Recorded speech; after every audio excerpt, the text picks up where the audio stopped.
Yes, well, we're shooting YouTube, so you have to be quiet, okay?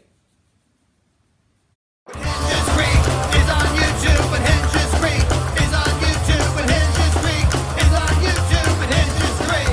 Ho, ho, ho! Hinges Creek is on YouTube, but Hinges Creek is on YouTube, but Hinges Creek is on YouTube, but Hinges Creek. Today I am going to be making a mold, and this is going to be a little out of my normal wheelhouse on this one. Typically when I make molds, I strive for a very high level of precision and repeatability, and I like molds that last and pick up the detail the way I like, and turn out these ideally as perfect as possible castings. Today's going to be a little bit different than that. One of the things that we're doing at the new location is going to be continuing our stage shows. And one of the things that I wanted for our stage was those old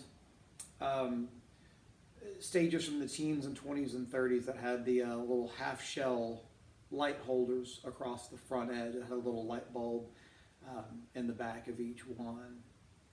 And to facilitate that, I've kind of been keeping an eye open for a good shell that I could make a copy of. And we hit an estate sale a couple of weeks ago and didn't really find much. It wasn't as much of an estate sale as much as it was please pay us to take our garbage away for us. But I did find this.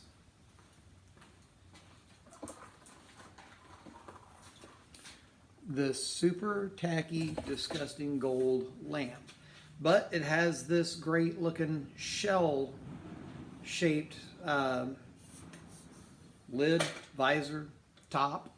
I don't know precisely what you'd call that. So what I'm going to do is cannibalize this, and I'm going to make a very fast and down and dirty mold for this. And we're going to be casting these up in fiberglass. The obvious question is, well, why don't you cast it in resin like you do everything else? And these are going to be pretty thin. Resin has a tendency to, when it's thin, it can be a little fragile. It also is subject to heat, making it soft and pliable and bending. Of course, these are going to have lights inside. So we're going to go with fiberglass, and we'll paint them an aged gold color, and we'll do some silver on the inside so they have some degree of reflectivity. These aren't really going to be very functional as far as lighting the stage. They just set the tone for what's going on there. So while they will produce some light, they're really an aesthetic thing and not a very practical thing. Our actual lighting is going to come from our overhead lighting truss rig. What I'm going to do is what's called a brush-on mold. And that means I'm going to disassemble this, prep my piece, I'll set it down, and then I'm going to systematically brush layers of silicone on. I'll be using gel tin. Gel tin, if you're not familiar, is a platinum silicone. It's a two-part. We use it for all kinds of stuff. For molds, we use it for special effects and cosmetics and wounds. And you can find tutorials on how to do brush-on silicone molds where people will get hardware store silicone, and then they cut it with naphtha. I don't recommend doing that. Gel tin is skin safe. It doesn't have any fumes or unpleasant aromas. It's even mouth safe. Naphtha is poison. That's a respirator job. It can soak in through your skin. And honestly, when you start really putting a pencil to the dollar versus dollar, you don't really come out ahead doing it that way. I mean, it's a fantastic trick if that's all you have on hand and you're in an absolute pinch and you've got to get a project done. But for anything else, get some quality stuff. Gel tin is also very robust. And honestly, we'll probably only be making 15 or 20 of these, and then that'll pretty much be it. So this mold doesn't have to be the be-all, end-all. It just needs to function. So without further ado, let's pull our lamp apart and let's see what we can make happen.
So I'm gonna hit this with a little piece of steel wool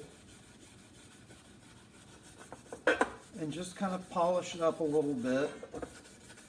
And the reason being is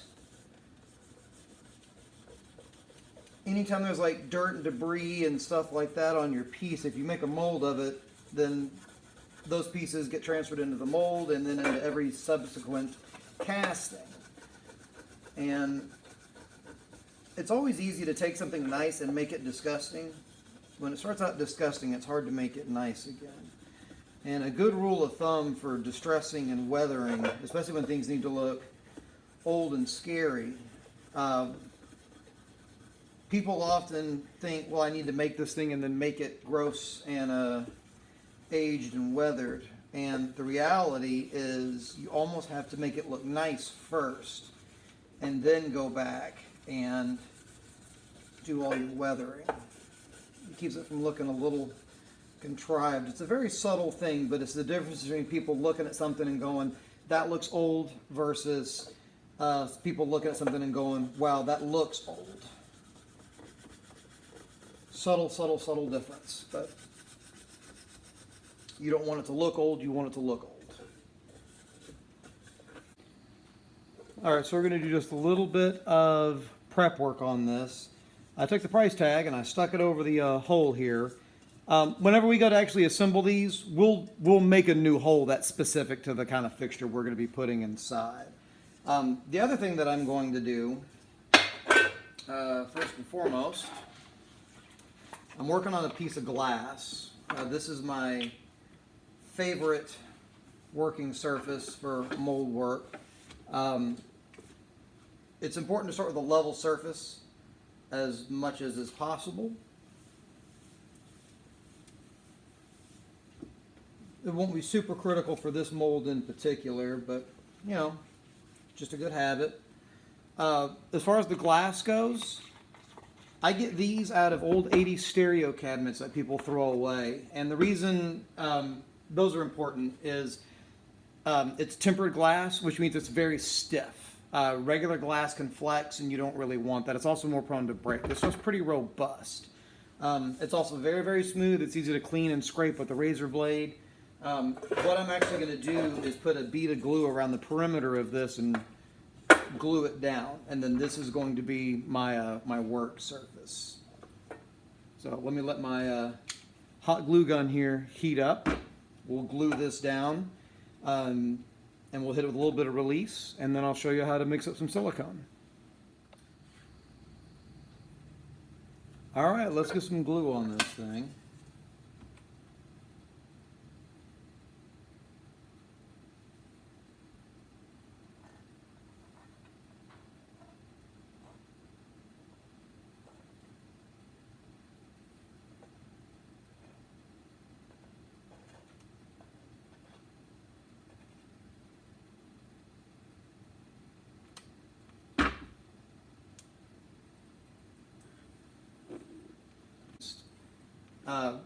I'm going to take my X-Acto, and I'm just going to go around this edge and just clean it up just a little bit. Just kind of make things look sort of decent-ish.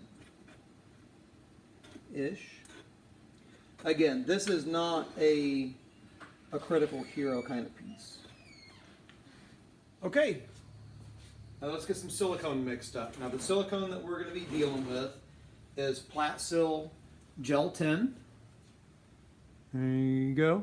And hashtag not sponsored, but we get all of our supplies through Biddy Mold Supply in Richardson, Texas.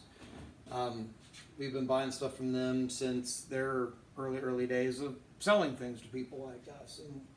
And I think we were probably the first haunt in this market to start using gelatin as prosthetic pieces. So what we're going to do is mix everything up in this little cup here. And the first coat when you do a brush on mold needs to be relatively thin. It's what's called your print coat or your hero coat. And basically all we're trying to do at this point is get one solid single layer over the entire piece. What you don't want to do is cover it halfway and then stop and then cover the other half, because where those two halves meet, you'll have what's called a freeze line. And every time you do a casting, there's going to be a line in there that you're going to have to sand and polish out. But if you could do one coat over the entire thing, it kind of gives it its skin and all of its feature. Subsequent layers, we can actually go on a little bit thicker. And those we can kind of put on a little haphazard, a piece at a time. But for our hero coat, we're going to mix up 8 ounces of gel tin. And you can mix this by either weight or volume, and you can use one of these handy dandy gram scales, or just get some decent cups. Okay, about cups. These are from Polytech. You can get cups at automotive paint supply stores. Of course, any molding and casting supply is going to sell real cups. So they have little graduations and marks on there, and these are very handy. But like if you go to your big box hardware store,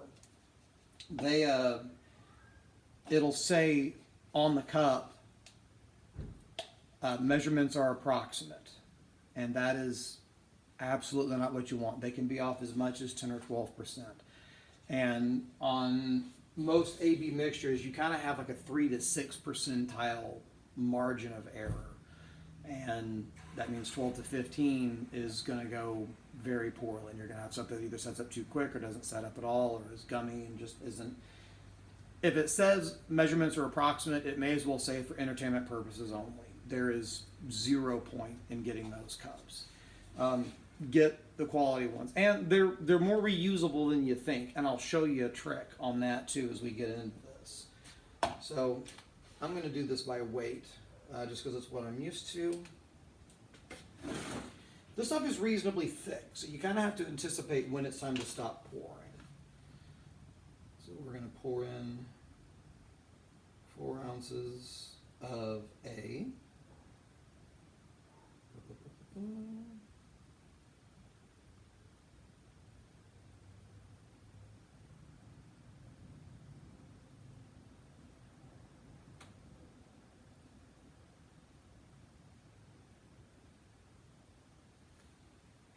Overshot just a touch.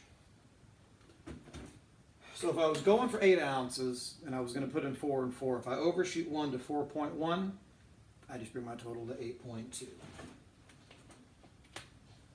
I would rather have a little more mixed silicone ready to go than have to throw away 4 ounces. Come on, B. There we go. The B is quite a bit thicker than the A.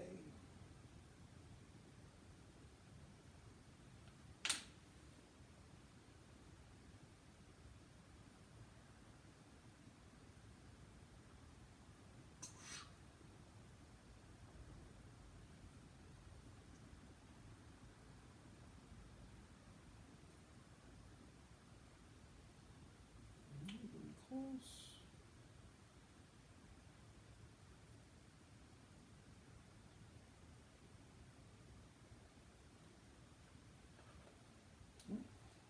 Just a tad over on that, but we're within margin of error, so we're going to go with it. So I'm going to mix, mix, mix, mix, mix. We've got about 3 minutes on this stuff. When you're dealing with fast set silicones, once the 2 parts touch, the clock basically has started ticking to some degree. I'm going to work my way around. I'm going to scrape the sides. I'm going to scrape the bottom. I'm going to scrape my sides. I'm going to scrape the stick. I'm going to make sure everything gets thoroughly mixed. What you don't want is unmixed product in your piece, because then you're going to have a spot that never cures and just stays sticky. And that can ruin your piece and wreck your day. If this was a high detail piece, I wouldn't add any thickener at all. I would put this on just raw and thin. This piece in particular doesn't have a lot of detail, so I'm going to add a little thickener to it just to make my life a little easier. This is Tin Fix. It's a fixotropic additive. And this is kind of what it looks like in its normal raw state. So we'll add some tin thicks to it.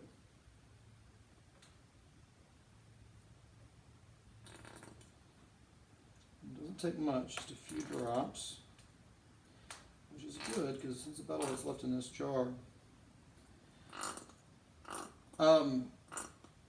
Unless there's a reason to buy in quantity, when it comes to stuff like this, I prefer to have several small bottles than one large bottle. That way, if something gets lost, it's not the end of the world. Especially if you've got multiple people in the same shop using the same things. So you can kind of see now we've thickened up a little bit. And you can actually thicken it all the way to the point where it's like cake frosting. So let's go put a coat on. Okay. So disposable chip brushes. These are 1-inch chip brushes. You can buy a big old box of these. The brush is obviously going to be toast when we're done with this. Once it's full of silicone and it sets, that's kind of it. This may be more silicone than we need for that, but that's okay. I'm just going to brush a layer on. And I'm going to try to make sure I don't have any air bubbles underneath, because if I have an air bubble underneath, when I do my casting, it's going to show up. And while this is a down and dirty project, if there's any way we can make things look sort of decent, then we'll try to make things look at least sort of decent.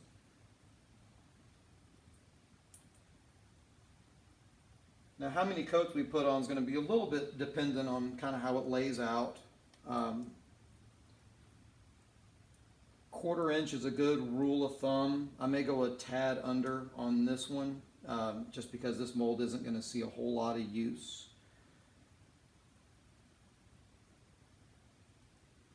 Now, one thing I am sort of doing is I'm coming off the edge of my piece a couple of inches.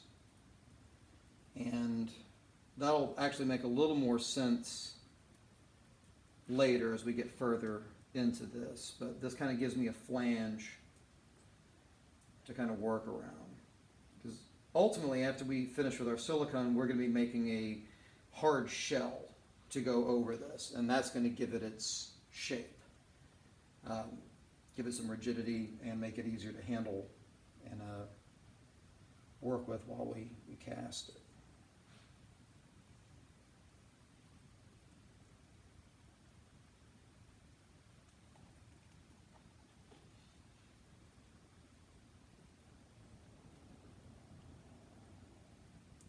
And again, if this was a high detail piece,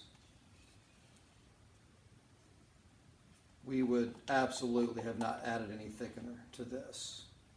And it would have been a super thin layer in an effort to get every last little detail, especially if it's on like a mask and stuff like that have, like pores and wrinkles and teeth and stuff like that. You can take a really great sculpt and just totally wreck it by not molding it properly. Trying to thicken up on me a little bit here. All right, so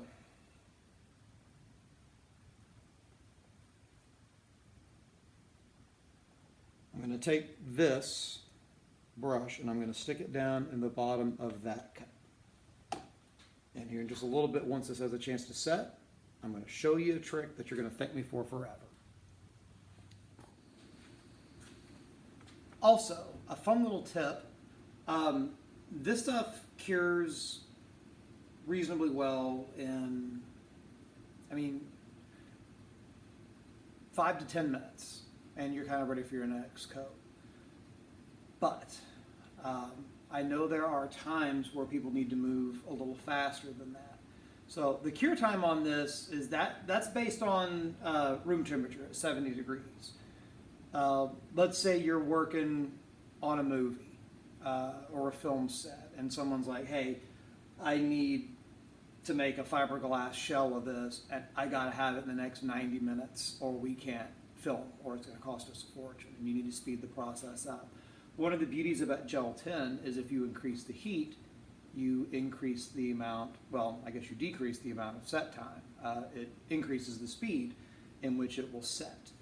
And you can do that with the Humble hair dryer. As long as your piece underneath can withstand the heat, if you add a little heat to it, you can get the stuff to kick off pretty fast and add subsequent layers. So I don't really recommend that.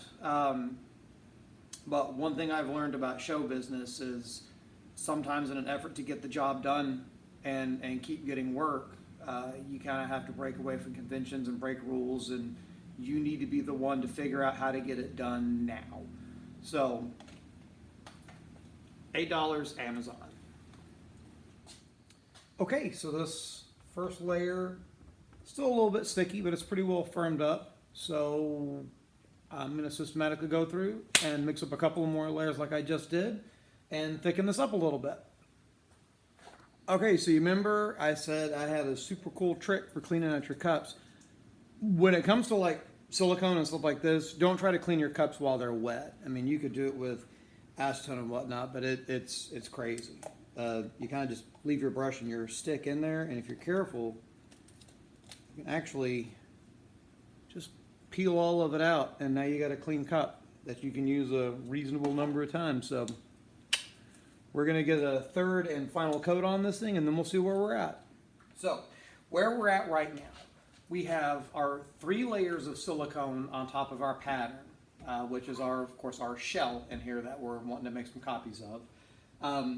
The silicone is built up reasonably thick all the way around. I'm pretty comfy with it. We've got a little bit of a flange all the way around. But right now, if we were to take this off and try to use it, if we were to set it down to fill it with something, it's just going to collapse under its own weight. That's one of the downsides to a brush-on mold. It's thin, it doesn't take a lot of silicone, but it doesn't have a lot of ability to support itself.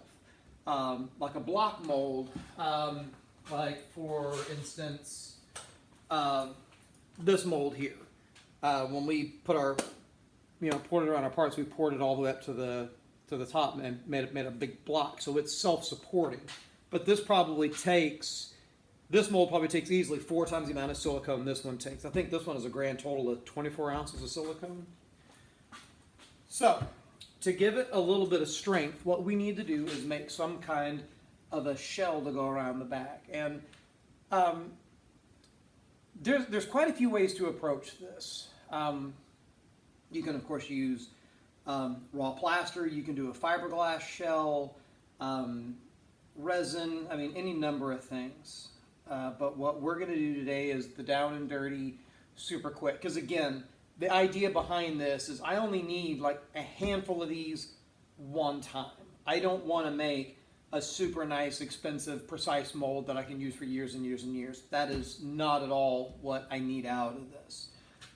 So what we're going to use is plaster bandage.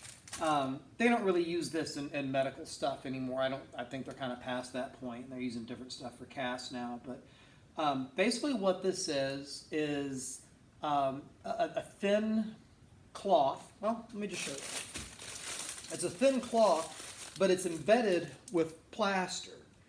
So it's kind of dusty and powdery, but you can see it's got a little bit of pattern to it. And you can see all those little white chunks. That's plaster that's built into it. And you can buy rolls of this stuff. This is I'm sure this is 4 inches. Yeah, that's a 4-inch wide roll of this stuff.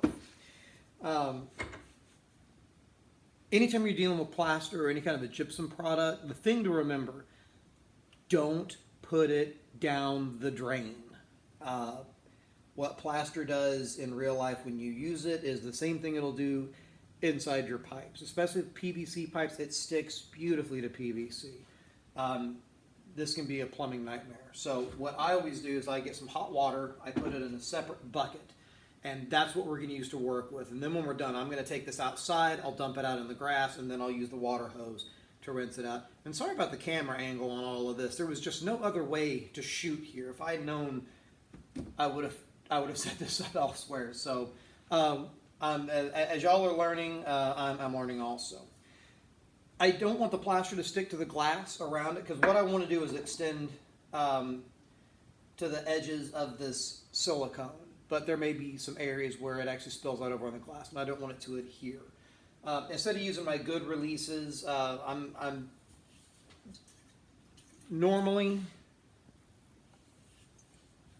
instead of using my good releases, I'm going to use Pam on this one. Normally, I am the first person to say don't use cooking spray as release agent. When you're working with silicone and cosmetics and stuff like that, just buy the real stuff. But again, for what we're doing here, this is fine. The one nice thing about this too is you don't really need like a respirator or anything to use it. And I'm just going to mist a little. And this is really more just to kind of make sure we stay protected. All right, so we're going to get into the plaster bandage portion. So the easiest way to use these plaster bandages, this is the way that I was taught. And these, by the way, I get these through Brick in the Yard Mold Supply. I'm sure there's other companies that sell them, but they're the ones that I buy from, so you should too. So I like to pull off a piece about 4 feet long and fold it loosely into thirds, give or take. And we don't, it's not a super precise kind of thing.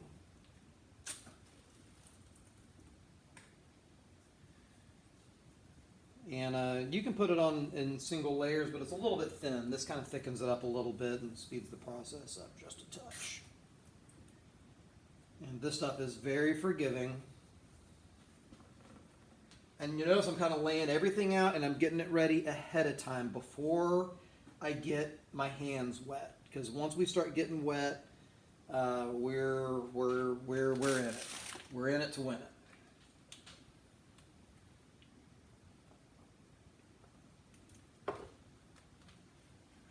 All right.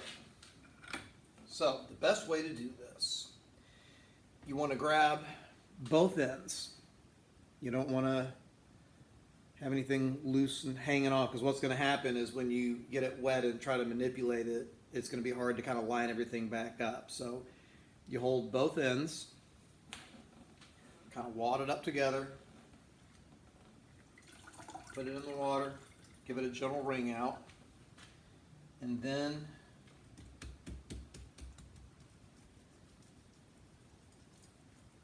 we're going to rub it. And the rubbing, believe it or not, the friction of your hand rubbing across it generates heat, and that'll help accelerate the cure process. This is essentially like a mild form of concrete.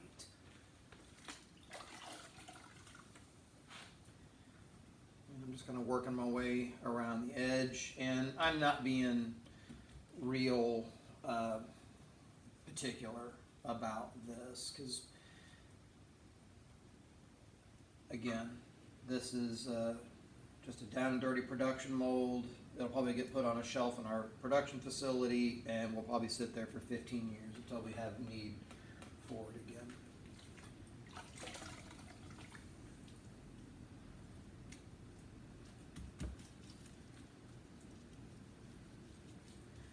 And this stuff dries pretty quick. It's not super robust. I mean, if you were to leave it in a damp environment, it could certainly take on moisture and warp and all of that. But again, for what we've got going on here, not really going to be a problem.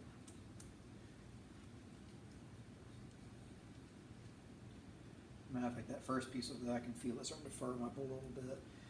And it kind of goes through a couple of phases that you can feel. When you get it wet, it feels cool, and then as it starts to react and cure, it's going to get warm, and you'll feel it being warm under your hands. This is also why it's not a good idea to use plaster on direct skin, because it can burn you. And then after it goes through its heat cycle, it'll start to cool again. And the other beauty about kind of layering it up kind of thick is it tends to build up heat just a little bit faster. Which again, this is super handy for, especially if you're doing film work and things of that ilk.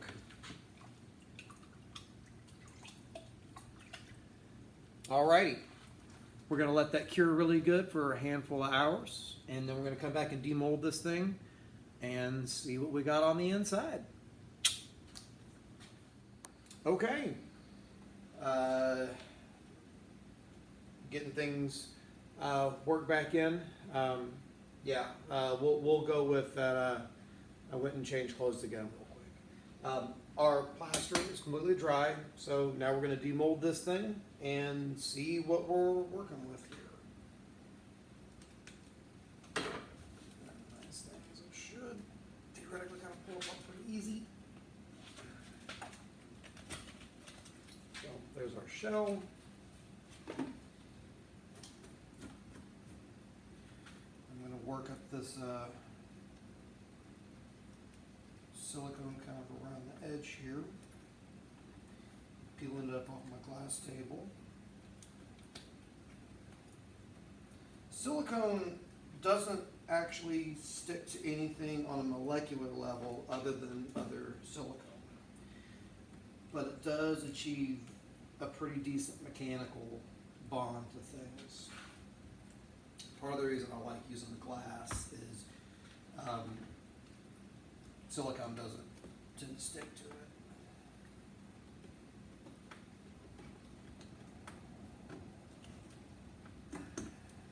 Come on. Just working it back. I'm going to tear it.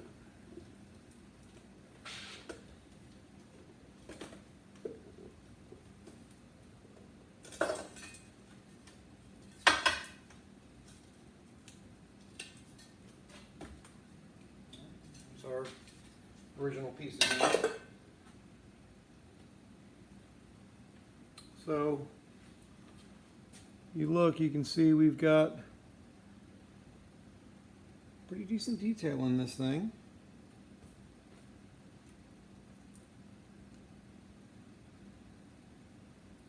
Didn't seem to get any air bubbles on the surface.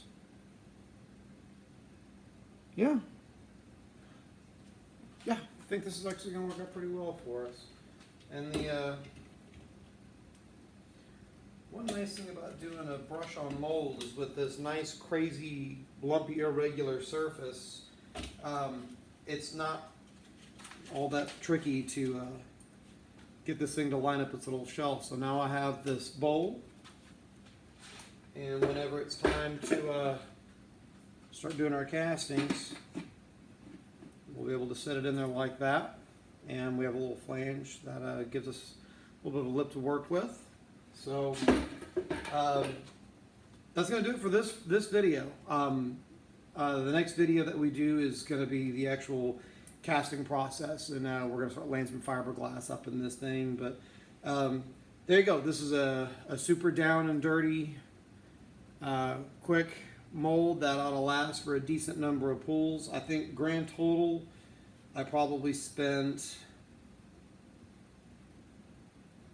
maybe $27 on this. And I think as long as I'm careful, I could probably get somewhere in the neighborhood of 45 to 50 pulls out of this thing before we start running into trouble. We'll talk a little more about how much life you can get out of a mold too when we do our casting video. But, there you have it. Hopefully it won't be nearly as long for the casting video to come back out. I've been able to knock a pretty good amount of stuff off our list here. So thank you, everybody. See you soon.